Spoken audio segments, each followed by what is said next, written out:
3, 2, 1. Disclaimer. All topics in this video are alleged and allegedly, and they are strictly for entertainment purposes only. Let's do it. Donna, how are you? Hi, I'm good. Long way home, the intro. I love it.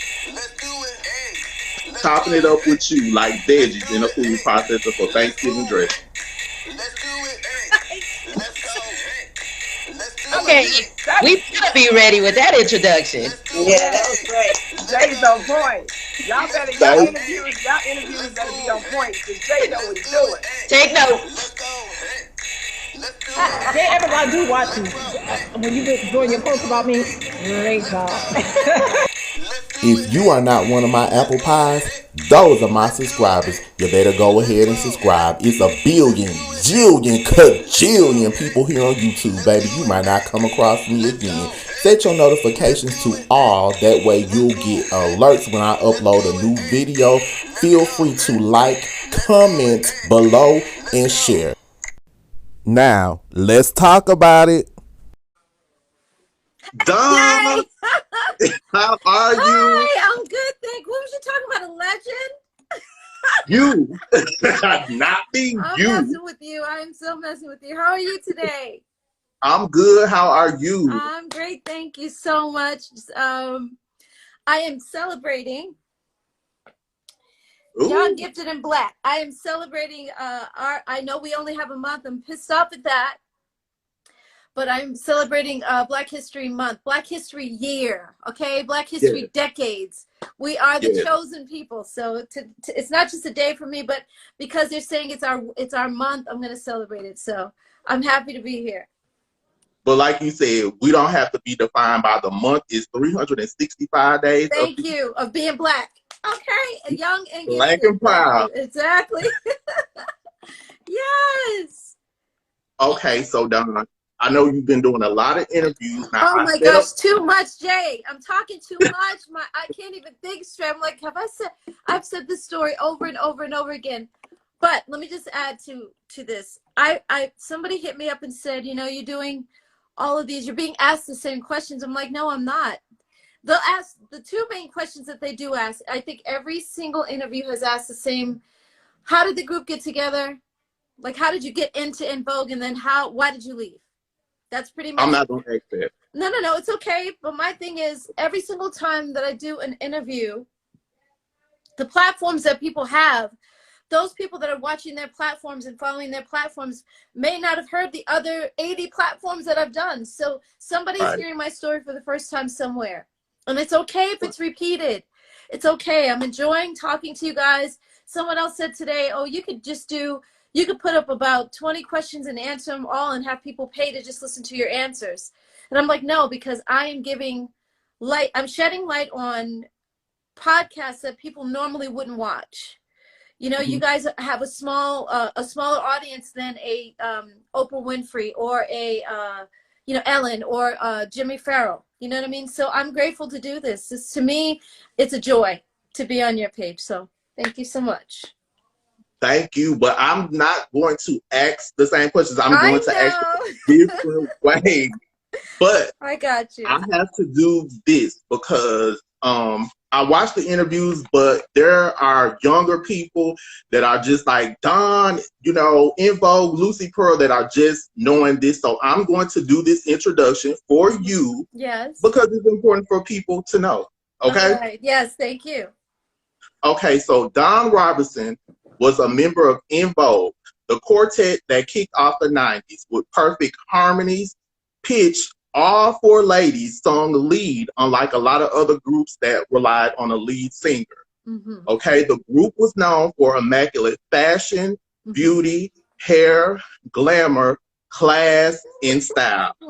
Now, from 1990 to 1997, Dawn was a part of what we fans call the Funky Divas lineup, which featured all original members. Right. Dawn's contribution to En Vogue during this time helped make them one of the best-selling girl groups worldwide. worldwide, selling over 30 million albums. Oh my gosh. What? Thank you.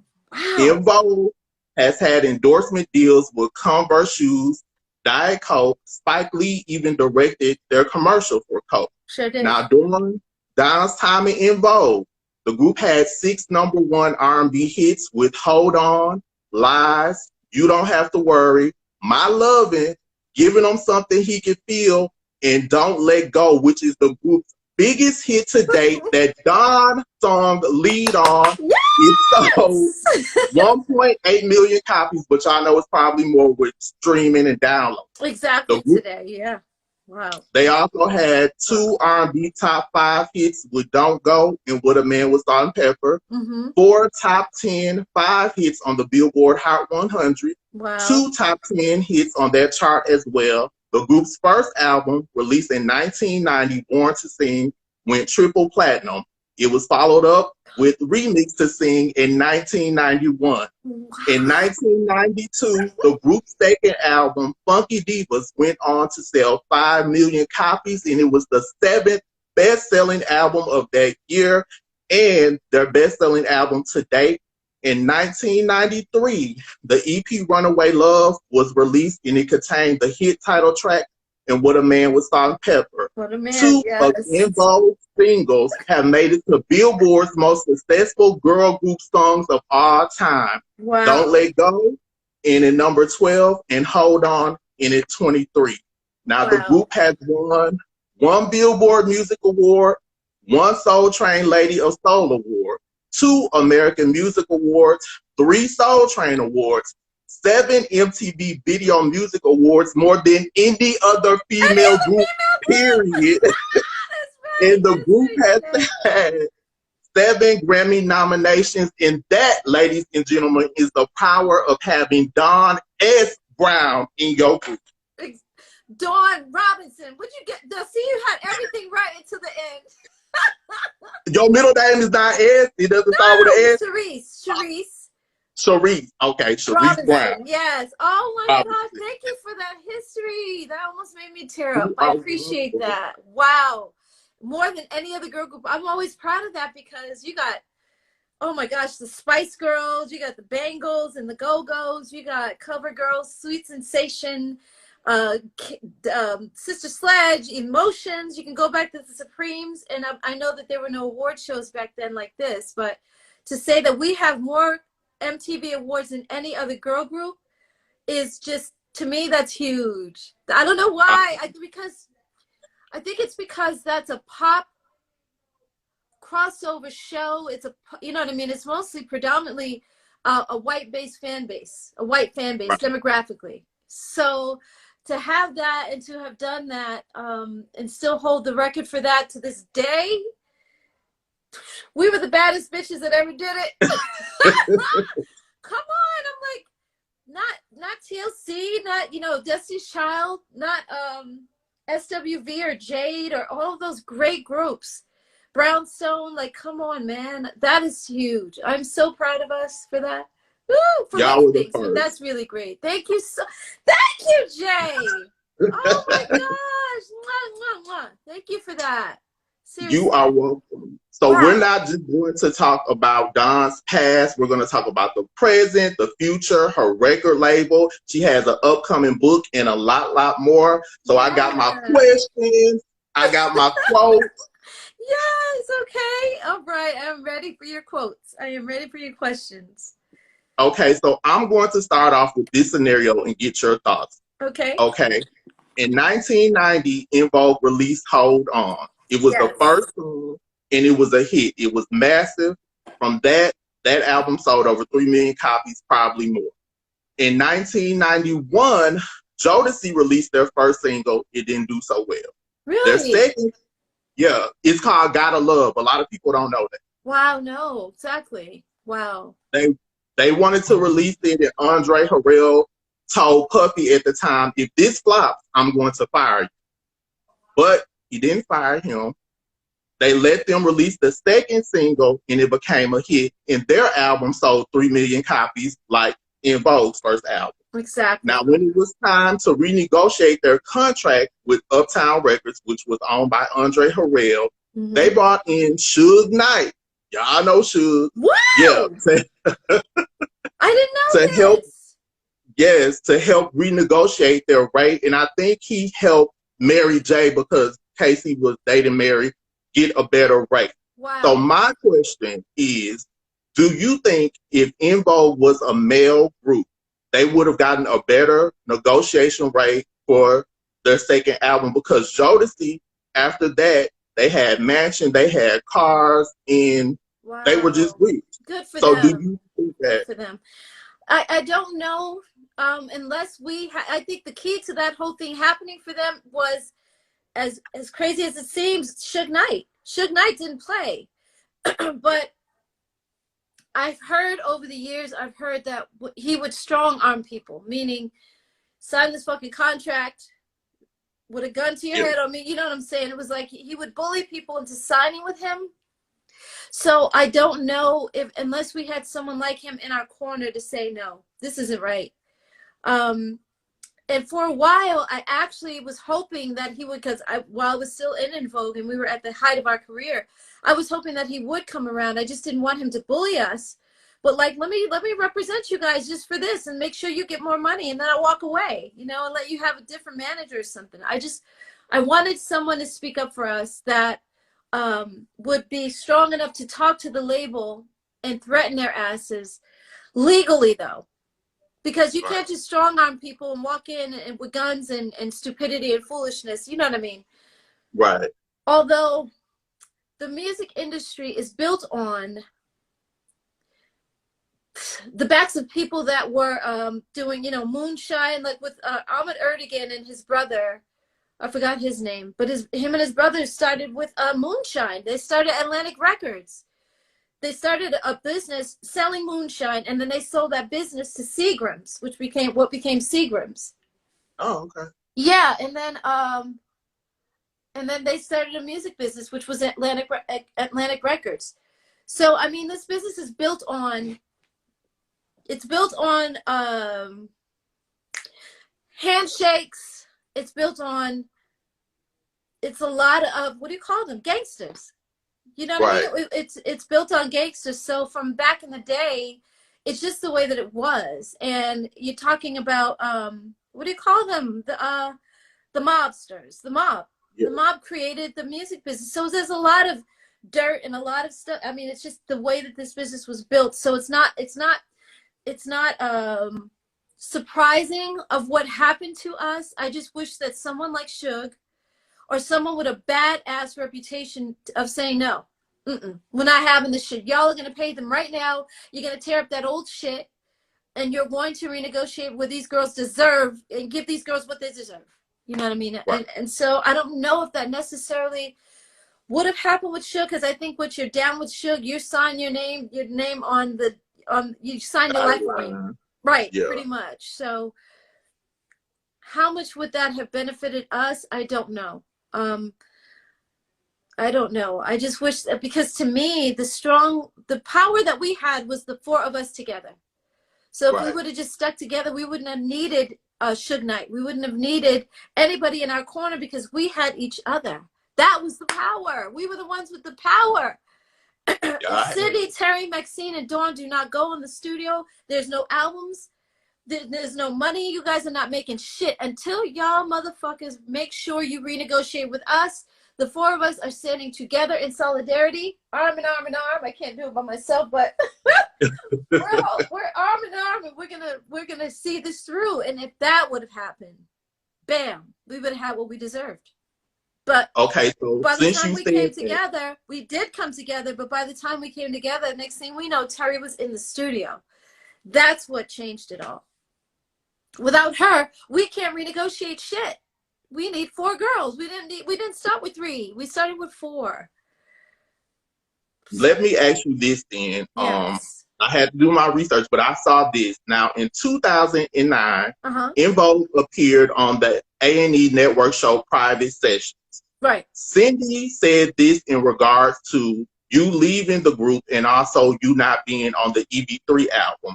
She said, Dawn's got her own fan base. A lot of our fans were disappointed to see her leave. That CD didn't do as well as our first 2 CDs, and I think at that point the record company realized. Then she stopped and corrected herself and said the head of the record company realized she had made a mistake in just, you know, letting Dawn go. And someone said the name Sylvia wrong. Yes, I did. Why? I think I did. I think it was you, but why do you think they, like you were saying, sticking together, why weren't they able to stick together? And do you think that because Denny was dating Terry, that was like an extra control tactic, or they were just scared? Absolutely. No, it was. He told Maxine one time, he told her for hours, not just like, Maxine, there is no group. I got Terry in my back pocket. Dawn is crazy. Cindy just rides the fence. She doesn't know which way to go, and you're by yourself. He talked to Maxine like that and said that same thing over and over and over again one day on the phone with him for, like, I think Maxine said 4 hours. He continued to say, Maxine, there is no group. What group? What are you talking about? I got Terry in my back pocket because he was dating her. I got Terry in my back pocket. Dawn is crazy. Cindy rides the fence, and you are by yourself. He said that rhetoric over and over again to Maxine. Was like, oh my God. Okay, Denny, I gotta go. Like, she got off the phone, but he was telling her there is no group because I have Terry in my back pocket. I don't know what he put on her. I guess the D was that good that she had to, like, overlook what was good for her own well-being. You know, that's what I told her later. I'm like, you're so busy being behind Denny and following behind Denny that you don't even see that you have cut your nose to spite your face, as they say. You're so busy following him and making sure that he's okay, and the loyalty that you have to him is so profound. I think I said this in another interview, a couple of interviews now. I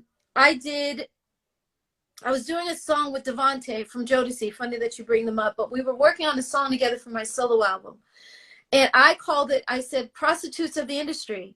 That's what it seemed like it was to me. Sign on a dotted line and you'll never be free. And you got to give all you earn to me.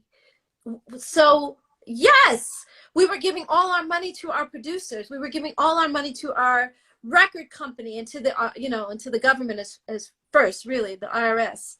And then the record company, and then our producers, and then our managers, and all these other people. So, yeah, Terry was bound. Nobody can force you to do anything. I don't know if he gave her Ultra mind control, Ultra K mind control, whatever the hell. Like I said, was the D that good that you're gonna overlook your own well-being? And the fact that this man has a man, you can see this, Terry. You have been to this man's house way before we all were. So he brought us all there one day together, Cindy, Terry, Maxine, and I. But Terry, I'm sure, was at his house when he bought it. She probably saw it before he got it. Like, come see what, I want you to see, should I get this or not? Like, he probably asked her what her opinion was. And I mean, Terry was around him long enough to see, wait a minute, you got a mansion, I don't. You got this, I don't. You got that, I don't. And so going back to private sessions, when Cindy said that, I don't know what she meant by Dawn has her own fan base. We all had our own fan base. Cindy had fans that loved her, that she was their favorite. Maxine had fans that loved her. She was their favorite. Terry had her own. I had my own. But when Terry did her own solo album, that's when things changed. And that's what we didn't see. I look at that clip and I'm thinking, oh my God, because I was in my head thinking, oh my God, should I say this? Should I not? Right there on the spot. And I couldn't say, excuse me, Terry did a solo album too. You guys kicked me out. You didn't kick Terry out. I couldn't say that on the show because I don't want to bring up, I was too nervous to bring up the stuff that I would bring up now. I've always been feisty, but I was a little too afraid. Like, we're on camera. We're actually filming a show. And if I put the girls on the spot, that's going to, I didn't like confrontation. Now, today, I would have been like, no, Cindy. This is what happened. You guys kicked me out of the group. You kept Terry in the group. Terry did a solo album. You kicked me out for doing the same exact thing. That's what I would have said then, if I was me now. But I was too afraid. Right. I was too afraid. I get it. Now, on that first album, is this true? I know the song "Just Can't Stay Away" is the Natalie Cole song, right? Yes, yes. And We you haven't guys talked remade about that that. song. Oh my gosh. Yeah, go ahead. I'm sorry. And I just want to know this because it was originally written and produced by Chuck Jackson and Marvin Yancey. Did they really work with y'all on doing that No. song? Oh, I think Marvin Yancey has been dead for years now. Yeah. So I think they passed away before Natalie Cole, definitely. Both of them. Mhm. So we didn't even think of Chuck Jackson and Marvin Yancey to work with because we had our own producers. Denny and Tommy produced our version of Don't Can't Just Stay Away. Yeah. So yeah, we wouldn't need them because we had our own production. Okay. Now, I watched the clip, and it's actually on YouTube. It's called En Vogue Funky Divas Behind the Scene, and the channel I think is En Vogue Craze. Yes. Now, in regards to the second album, Funky Divas, Terry said, "We didn't write on this album because we were really busy. Time was definitely a factor, so Tommy and Denny had to go in, and they pretty much did everything, and they let us hear everything, and we liked it." Now, on the first album, you all wrote a lot. Why didn't you write on the second album? Because I don't think that might not. Terry's full of shit. Okay. I'm going to say it straight up. That's what she's full of shit. She's full of it. Denny was pissed off because when we got back from the MC Hammer tour, Cindy, I guess, was having a conversation with MC Hammer, and he was like, "You guys are not making any money, so why are you only making 2 pennies a record?" He was pissed off. He was shocked, just like everybody else that hears that. And he told us that we could go, he's going to pay for us to sit with his attorney for the whole day. As long as we need to understand what is going on with our contract. Make sure you bring your contract with you guys and ask all the questions that you need to ask. I'll pay for it. He paid for us to sit with his attorney the whole day. When Denny found out that we were asking questions, Denny told us that we could not write on that second album. I think there are other reasons for that. And I can't remember all the details, so I have to kind of pick my brain for that later. But he was pissed off that we were asking questions, that we actually went to an attorney. Oh, and now you guys want to get a new manager? Like, you're supposed to have David as your manager. David was Denny and Tommy's manager as well. So once we found out what a conflict of interest really meant, I was like the biggest saying, you guys, we got to get, I love David too. I love David Lombard. He's a great manager. He's a great man. But I don't want, David is not going to make sure that we have what we deserve. And right now we're being loyal to him, but we're not being loyal to ourselves by keeping him manager. That does not make sense. David is not looking out for us because he can't. David has to ride the fence, as they say, because he was managing our producers and he was managing us as well. So that meant there was a conflict of interest. So David he can't be over here with them and he can't be over here with us. So who's going to represent us? Who's going to protect us as a manager? So we had to kind of get somebody else to step in for the moment. But to me, that didn't make sense. That if he can't represent us, and we push him out of the picture, well, he steps back out of the picture while we renegotiate, and then we're going to bring him back in later. That makes no kind of sense. No way, no how. It just doesn't make sense to me. So the girls were like, "Well, Dawn, we love David." I'm like, we all cried on the phone. I love David too, but David can't represent us the way we need to be. Oh, you guys. So when men say that we are too emotional, let's say something that is a little bit risky, but we are sometimes too emotional when it comes to business. Men can, like, you know what, dude, I love you. I love you. My dude. You're my dude. You know how you guys give each other dap, all that stuff all day long. But this is business.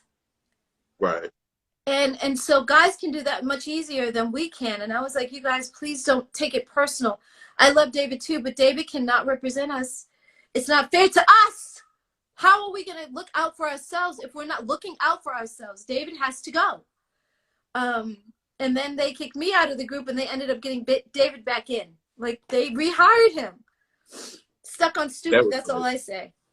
So, now, yeah, that whole thing, when Cindy was saying that, I was just like, there was so much more to that conversation on private sessions that I wanted to say, but I was just too afraid. I knew my worth, but I still wasn't where I am now. I didn't know the woman that I am today. So I just kind of held my tongue and like, oh, no, that wasn't all of it. But if we get into this deep conversation right now, I got all three of them, and they're not going to sit here on private sessions and agree with me that they were too stupid to understand what was going on and Dawn was right. They're not going to agree with that. They're not going to sit here and say, yeah, you're right about that. We were okay getting 2 pennies a record, and we weren't smart enough to think Dawn is right. Let's get behind her and let's stand together as a group. So I know that they wouldn't have done that, and I would have looked crazy trying to sit there and explain what was going on and try to backtrack and go over all the details of why you guys kicked me out of the group and you didn't kick Terry out. You know what I mean? It would have been really hard to do on my own. So I was like, just shut up, Dawn. Don't say nothing else. Don't say nothing else. Now, today, I had the vindication of being able to tell my story and exactly what happened. With or without Cindy, with or without Terry and Maxine, they're not going to admit that what I'm saying is right, because admitting that means that they were like, okay, wow, we are still doing, so we're on our second album. We sold like 3 to 5 million on the first album, but we're going in under the same terms as the first album to do Funky Divas. Born to Sing sold a lot, and now we're going in, even though we sold a lot on the first album, we're going in under the second album with the same terms as the first agreement that we had, that first contract. They were okay with that. And so they would have to sit there on private sessions and agree. Dawn was right. We should have listened to her. We were too stupid to figure out, like, yeah, we're only making 2 pennies a record. We were too stupid, like, to, you know, after Runaway Love, that we were making a whole lot of money for a lot of people, but we weren't making anything ourselves. We have to admit that right now. Oh, boy. It would have been, it was like opening a can of snakes, not a can of worms, but like Pandora's box, as they say. So I just bit my tongue because I knew that the three of them were not going to admit that. Dawn was right. We were only making 2 cents a record, and we were okay with that. Dawn was right. You know, we did kick her out for doing the same exact thing Terry did, and we were okay with that. Like, that's what I mean. It would have been too difficult to explain all of that shit, so I was just like, shut up. Just don't say anything. They should have listened to you. Now, you brought up somebody else that I want to get into. In 1994, En Vogue appeared on the April cover of Vibe magazine. Y'all remember Vibe? It was huge. Yes, with the headline, En Vogue delivers the Funky Divas talk, fame, fashion, and the biggest diva of them all, Luther Vandross. So I want to compare. Hold on, please. Hold on, Jay. I need a second. I need a moment. Because I've been saying this, I have done over 80 interviews. I love you so much. I am praising God for you on this planet right now. Because I have said this in so many interviews, and people keep coming to me on Shade with these fake profiles saying, Dawn, you keep talking about the same thing, and you're the only one, and why are you talking about Luther Vandross so bad, and blah, blah, blah. I keep saying, we said it in Vibe magazine, but you gave the whole quote from the cover. Because I had the copy. Exactly. We had on all white, and Cindy was in a white top, and she was pregnant. We were all standing around her stomach, and we were all like touching her stomach. And yes, that is En Vogue delivers. I see it in big black letters. I want to say it was down to the right or left on the cover. And the biggest diva of all, Luther Vandross. I didn't say that by myself. Yeah. Oh my God. You just gave me vindication. I'm going to send you flowers. I love you, Jay. No, I love you too, but I wanted to compare and contrast this because you said that you all went on tour with Hammer. Hammer was huge. So my comparison is like, because I hear so many people saying good things about Hammer helping them, like Pepper from Salt and Pepper has talked about, he helped them renegotiate a better rate. His brother told him what to say, Stanley Burrell. Yes, Burrell, exactly. Yep. So what was it like touring with MC Hammer versus Luther Vandross? Well, MC Hammer was pop crossover. So already you could see the audience out there was not just black people, not just Asians, not just Spanish or Italian, but it was all people. So that's when the biggest thing that we noticed was that. Now, I want to say that we did MC Hammer's tour first. So by doing Luther Vandross, we kind of digressed and went down a little bit. I love Luther. He's like I say all the time, we sat there every night like little girls and watched his show. Like we were just learning. Oh my God, am I here and now? We're learning his steps. I promise. Boom. Boom. You know what I mean? His girls were so graceful and their hands were graceful and he was graceful with them. So he was amazing. I am not taking anything away from Luther. Let me precurse that because everybody wants to look for something, find fault in what the fuck I say. He was amazing. But I just think that us going to do Luther Vandross after MC Hammer, we should have went up from there, not down from there. Because Hammer was huge. We did Wembley Stadium with him. Wembley Stadium is 80,000 people, 80,000 seats. With Luther Vandross, we did, it was like 12,000 seaters, 20,000 seaters, huge. Still no less, no doubt. It was huge, but not as big as MC Hammer. So again, why do we have, as En Vogue got bigger, after we did that first album, had we gotten a big manager, and I hate to say it like this, but it's true. There's a term called, you got to get the Jew. You got to get a Jew on your team because the Jews, they run Hollywood. They run the entertainment world. And so if you don't have a big, huge Jew on your team, they have power. They run Hollywood. They run the athletic world. They run the entertainment world. And so they are the ones in charge. And if you don't have a Jewish person on your team to have your back and your front, you're not going to make it to where you need to go. We were huge, but we didn't have the team to push us to iconic level. Meaning, one time we had a meeting with Chris Stokes. Chris Stokes put together, say again, Immature. Exactly. Thank you so much. And so he was telling us, he said, when we got to the meeting, he was a friend of my ex-husband's. And my ex-husband set up the meeting with him. And we were at, there's a restaurant in Hollywood on Robertson. And the Ivy. It's called the Ivy in Hollywood. And everybody and their mama, you would see Cher. You're going to see Donald Trump one time you see like the biggest stars go there. It's the who's who. And when you come out of the restaurant, there's always paparazzi. I don't know who they're waiting for. Most times, everybody else but me. I'm like, hey, guys, hi, I'm here too. Hey. They're not looking at me at all. But, you know, you're going to see everybody there. So Chris Stokes was like, wow.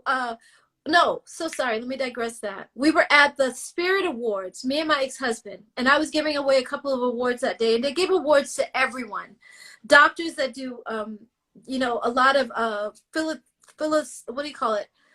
philanthropy work. They do free work for people and do surgeries for free and stuff like that. And they give nurses awards. Like, it's not just celebrities, and I love those awards for that reason. So while we were there, we saw Chris Stokes. He was like, what is your wife doing now? My ex-husband was like, nothing really. We're trying to get a deal for her. He's like, let's talk. So we went to the Ivy. Now, after that, he was like, I will give you guys whatever you want as En Vogue. So I called the girls and I said, let's get together and let's have a meeting. So I called them. I told them what Chris Stokes was offering. And they were like, okay. Cindy had just had her second or third baby, maybe. Third baby. And she brought the baby to the meeting. And we're all holding him. A daughter. She had a second daughter. So she had a boy, two girls in the middle, and then another boy. So she had four kids. But this was her third baby. So we're holding her daughter in the meeting. Chris, I brought a list of things, and I'm asking him, Chris, so we want a deal where we don't have to recoup any of our videos. And he was like, okay, cool, you got it. What else? And I'm looking at my list like, we want a deal where we don't have to recoup our advance. He said, okay, cool. What else? We want, and I'm looking at my list like, oh, he's giving us whatever we want, right? Now, how did I get on this subject? What did you ask me? You got on it from talking about, like, we started talking about touring, and then you said that you like ran into him, so it was like a better deal for you. It was a much better deal. He was offering us the world. But he wanted us to take that deal. To me, we should have said, Chris, where can we sign? We don't even need our attorneys to look at this. If you're giving us everything that we want, because he said, oh, that was the point. He said, you guys have never been the kind of group that actually stepped out of your car and paparazzi was there. He said, Dawn, what kind of car? No, he said, Cindy first. What is your dream car? What is your dream car? And she said, whatever car, I guess a Mercedes. He said, you should get out of your Mercedes Benz at the grocery store and you got paparazzi around you. You've never had that kind of success. Cindy, Terry, Maxine, what kind of car do you like? Well, I'll just say, I was like G-Wagon. I want a G-Wagon, Mercedes G-Wagon with the kit around it, AMG. I want that whole, he was like, Dawn, you should be able to get out going to the mall and you got paparazzi all around you. And you're like, oh my God, I can't walk. I can't see because you paparazzi's in it. He's like, you've never had that kind of success. Because there's a certain amount of money that goes with that kind of success. Because you guys have not been paid like that, you don't have success like that. And I want to make it so that you guys are the biggest girl group that ever existed. I want to make it so that you guys have mansions in like in Beverly Hills or in Bel Air, wherever you want to live. You want an island, you can buy an island. Like he was like that. I was like, okay, what the fuck are you guys waiting for? Cindy, Maxine, you guys ready? Like really right now, right here today. Let's do like what do we? And they went so they home. didn't do it? No, they did not. They went home and they said, well, Dawn, we heard that your ex-husband at the time, Dre called Chris Stokes and did something to the deal. I was like, you guys are full of shit. You guys are full of it. If Denny and Tommy are producers, so for instance, with Don't Let Go, when I first heard this song, it was like hit. This is a hit. I love it immediately. Cindy, I think, loved it too. Maxine was like, yeah, this is a good song, but I thought it was just phenomenal. Cindy loved it like I did. Maxine liked it, or maybe it was the opposite way. Maxine loved it just like I did. Cindy was like, yeah, it's nice. I like it. But Terry was like, no, I don't. Are you? So anything that is not Denny and Tommy, and we would always call her on this. If it's not Denny and Tommy's production, you don't like it. If it's not a deal with Denny and Tommy involved, you don't want the deal. She would slow play every single thing that we would have, and I'm just like, you got to be kidding me. So I don't understand the loyalty. I really don't, because sometimes you're loyal to someone to a fault, where you're so loyal to them that you're discarding yourself. You are disregarding, I should say, yourself. You're not making sure that you're also taken care of in the process. I love Denny and Tommy. I think they're amazing. They gave us a chance. They put us on. They gave us the chance to be En Vogue. But we also, I was just watching Jealousy and Club Nouveau. Jealousy, Lean on Me, and I'm looking at Denny and Tommy like, you guys didn't even know at that time that you were going to have a group as big as En Vogue. And yet when we made you a household name, because nobody knows you from these videos, they just know Club Nouveau, but they knew the girl, I forgot her name, it escapes me right now, and then they knew Samuel, who was singing lead on most of it. So nobody really knew Denny and Tommy, and here we are, the biggest girl group in the world. We're putting you guys on. We're giving you a name, a household name. Denzel Foster, Thomas McElroy was said over and over and over every single time we sit down for an interview. And yet you guys can't have our backs and make sure that at this point, you know, after our first album is successful, you know that we're supposed to tear up our old contract. Right. So nobody's giving us advice. Nobody's advising us on anything. And I'm pissed off. If you can tell, I'm pissed. But I'm glad y'all did that song, because Organized Noise is huge. They did Waterfalls. They did Outkast. Andrea Martin helped write the song, didn't she? Yes, but Organized Noise was not responsible for us to renegotiate our contracts. Denny and Tommy were. Denny would sit with us for hours on end telling us how he loves us. He's our brother. We're his little sisters. He's going to protect us. He would give us what I call, it's in my book, brainwashing sessions, telling us why we shouldn't leave the group and why we should stay together and why we should do this, that, and the other thing. And when it came down to it, he didn't protect us that same way. You talked to us for hours. why we shouldn't leave the group. Oh, y'all need to stick together. Y'all need to do this. And y'all shouldn't leave the group. And the group is, everybody got to be down for the group and be down. Y'all as sisters and be down for each other. Motherfucker, who's down for the individual? We're for the group, but the group isn't for us individually. So that is what I'm saying. Nobody was giving us that advice. You know what I mean? It's like, to a fault, we're down for the group, but the group is not down for us. And yeah, that group is making you a millionaire, Denny. You got a freaking mansion in Black Hawk. So yeah, you're trying to make sure that we don't leave because we are your bread and butter. Right. We are your golden goose or golden geeses or whatever the hell. Golden geese.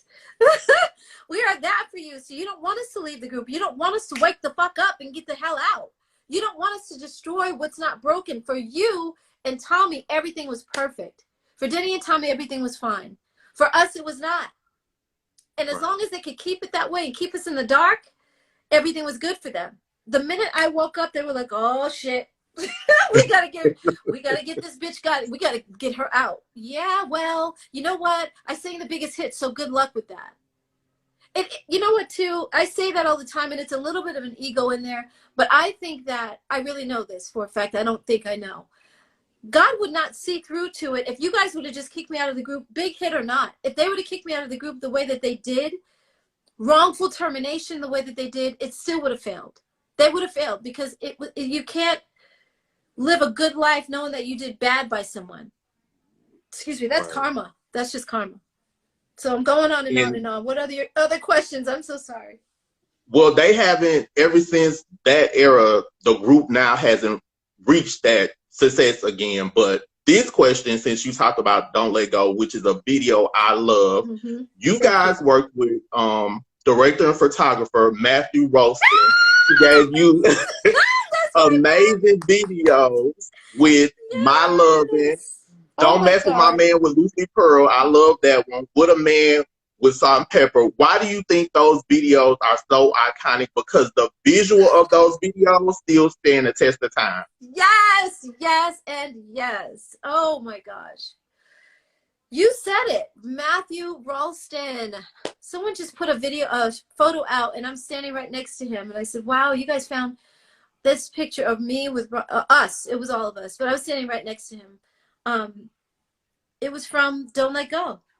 It was that day in New York City, and we were all standing around him, and some crew, some of the cast members were there.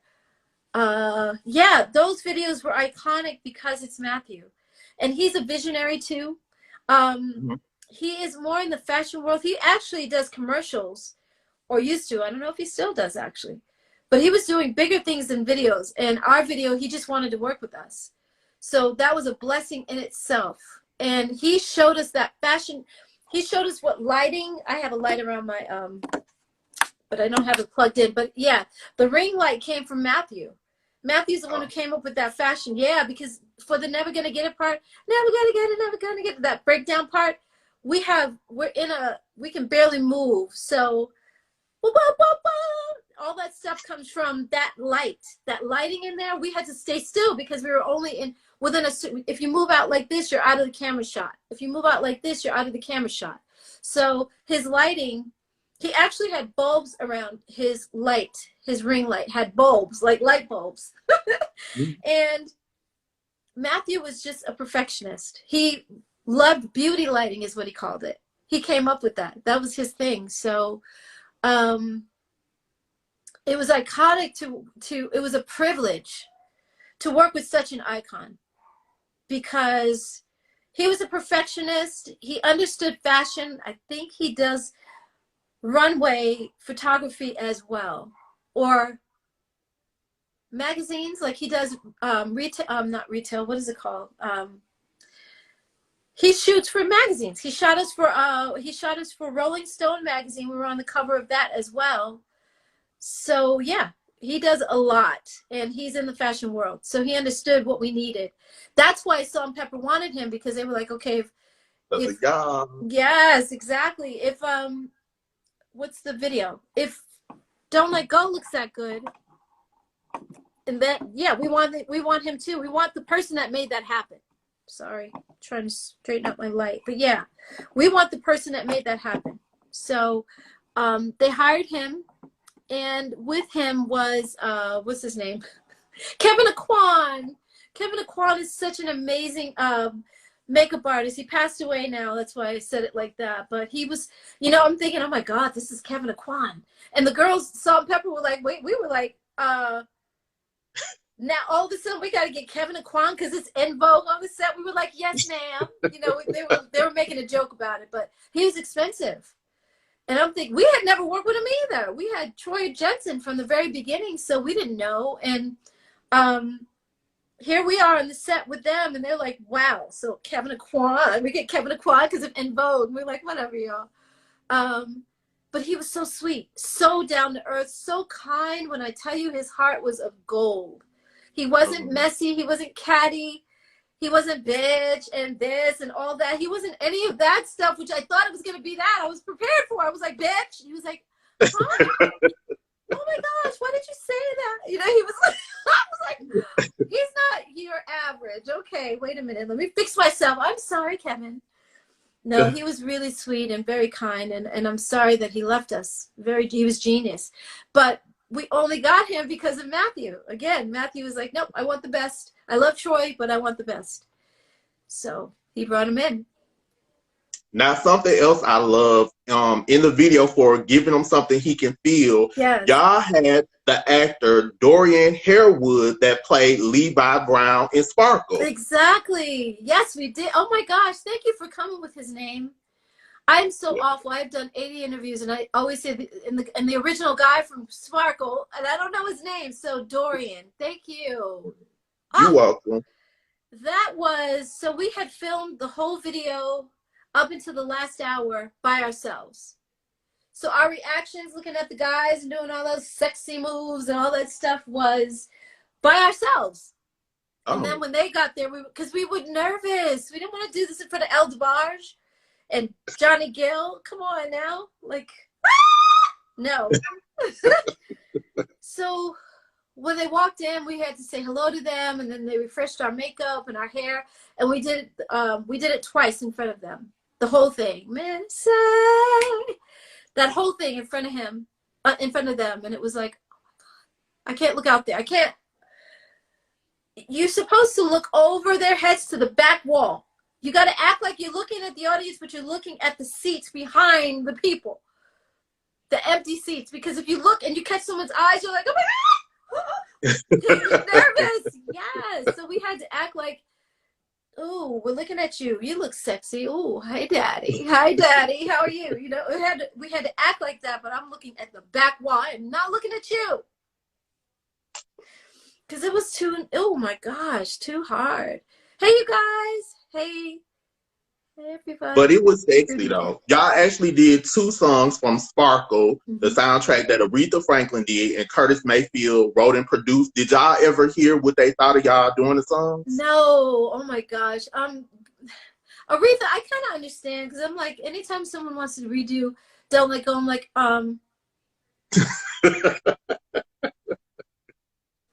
no. I do that. I'm so mean. I'm like, no, don't touch what can't. No, we did a great job with it. Leave it alone. But that's not mean. Had we not done giving him something he could feel, and I did Rocksteady, exactly. I'm so gracious and grateful to, I should say grateful, not gracious, but I'm grateful to Aretha for those songs, and I did a great job. We did a great job. So, you know, I don't blame her though for not saying anything to us, but I wish I would. I wonder. I think she was proud. I want to say she was proud of us. Yeah. I think she would have liked it because, well, she said before she passed, when it comes to people doing her songs, yes, she would prefer that they do a song that she wrote. So she wrote Rocksteady. So wow. Yeah. Yes, she did. And yeah, with giving him something to feel, since it was for the soundtrack, you know, the original one was for the soundtrack. It wasn't really hers, you know, so we were emulating the girls in the video as well. And I'm sorry, in the movie. Lynetta Spark. McGee. Yeah, exactly. What's her name? Oh my gosh. Remember my name, babe. Oh, no. Yeah, I know who you talked about. Yeah, we were emulating them. So I don't think it was personal with Aretha, and she didn't write it. You're absolutely right. So good. I'm glad. I hearing what you say. I know that she's proud of me with Rocksteady, because it was like 2 beats PM faster than hers too.